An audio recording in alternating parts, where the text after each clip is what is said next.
जय श्री हरि विष्णु। राधे राधे। आदरणीय बंधुओं, आप सभी का श्रद्धा ब्लॉग चैनल में बहुत बहुत स्वागत है।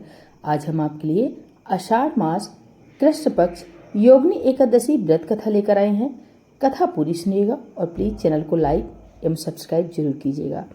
धर्मराज युधिष्ठिर कहने लगे कि हे भगवान, मैंने ज्येष्ठ शुक्ल एकादशी के व्रत का महात्म्य सुना। अब कृपया आषाढ़ कृष्ण एकादशी की कथा सुनाइए। इसका नाम क्या है, महात्म्य क्या है, यह भी बताइए। श्री कृष्ण कहने लगे कि हे राजन, आषाढ़ कृष्ण एकादशी का नाम योगिनी है।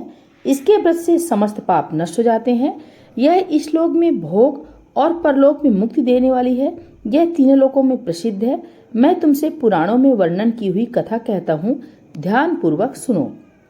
स्वर्गधाम की अलकापुरी नामक नगरी में कुबेर नाम का एक राजा रहता था। वह शिव भक्त था और प्रतिदिन शिव की पूजा किया करता था। हेम नाम का एक माली पूजन के लिए उसके यहाँ फूल लाया करता था। हेम की विशालाक्षी नाम की सुंदर स्त्री थी। एक दिन वह मानसरोवर से पुष्प तो ले आया, लेकिन कामासक्त होने के कारण वह अपनी स्त्री से हास्य विनोद तथा रमण करने लगा। इधर राजा उसकी दोपहर तक राह देखता रहा। अंत में राजा कुबेर ने सेवकों को आज्ञा दी कि तुम लोग जाकर माली के न आने का कारण पता करो, क्योंकि वह अभी तक पुष्प लेकर नहीं आया। सेवके ने कहा कि महाराज, वह पापी अधिकामी है, अपनी स्त्री के साथ हास्य विनोद और रमण कर रहा होगा। यह सुनकर कुबेर ने क्रोधित होकर उसे बुलाया।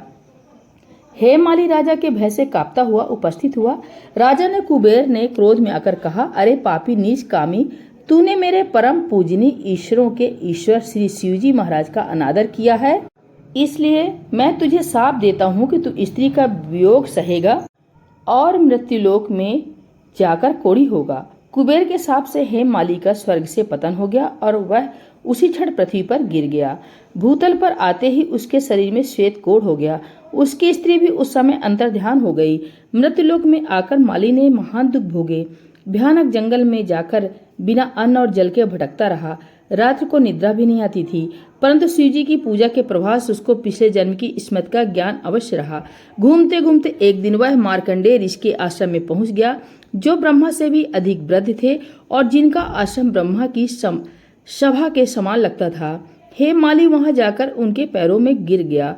उसे देखकर मार्कंडेय ऋषि बोले, तुमने ऐसा कौन सा पाप किया है जिसके प्रभाव से हालत हो गई है। हेम माली ने सारा वृतांत कह सुनाया। यह सुनकर ऋषि बोले, निश्चित ही तूने मेरे सम्मुख सत्य वचन कहे हैं, इसलिए तेरे उद्धार के लिए मैं एक व्रत बताता हूँ। यदि तू आषाढ़ मास के कृष्ण पक्ष की योगिनी नामक एकादशी का विधि पूर्वक व्रत करेगा तो तेरे सब पाप नष्ट हो जाएंगे। यह सुनकर हेम माली ने अत्यंत प्रसन्न होकर मुनि को साष्टांग प्रणाम किया। मुनि ने उसे स्नेह के साथ उठाया।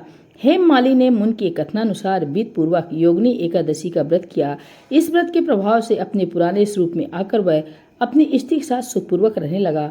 भगवान कृष्ण ने कहा, हे राजन, यह योगिनी एकादशी का व्रत 88,000 ब्राह्मणों को भोजन करने के बराबर फल देता है। इसके व्रत से समस्त पाप दूर हो जाते हैं और अंत में स्वर्ग प्राप्त होता है।